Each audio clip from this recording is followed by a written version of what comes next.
Good morning guys, good afternoon, good evening. Welcome back to my channel. This is Bella and Bing.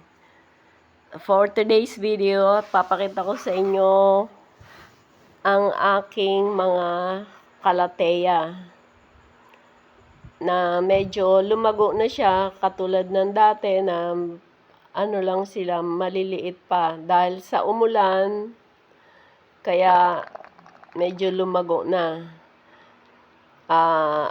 Magbibigay din ako ng konting tips kung bakit ko napalago ng bahagya yung aking kalateya.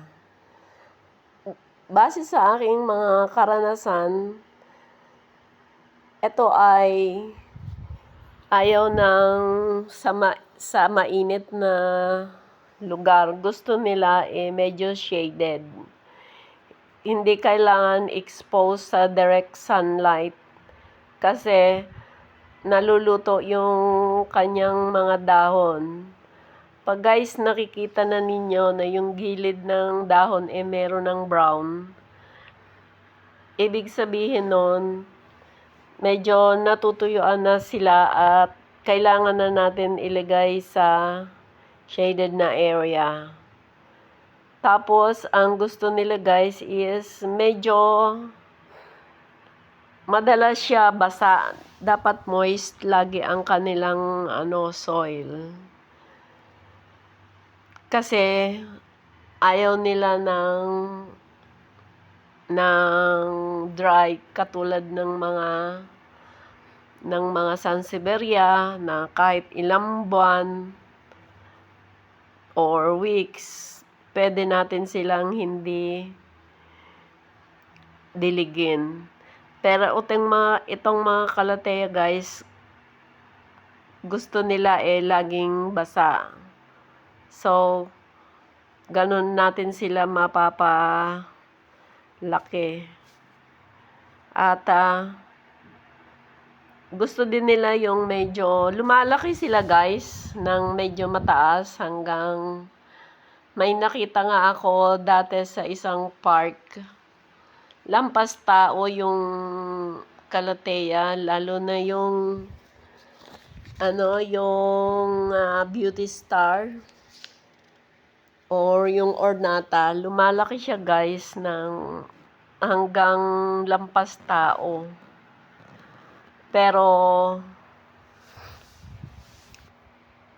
etong ganitong mga hindi naman siya.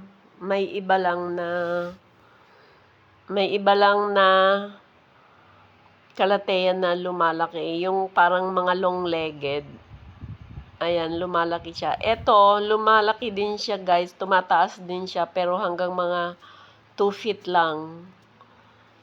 Ayan, eto medyo malago na siya kasi depende din siguro sa paso kung kaya nilang mag-expand.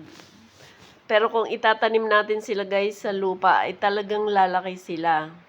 Siyempre pagka sa paso medyo limited din lang yung pagtubo ng ugat at saka yung pataba na nakukuha nila is hindi sapat para sila lumaki ng husto. Kaya, depende ang paglaki nila sa kung saan sila nakatanim.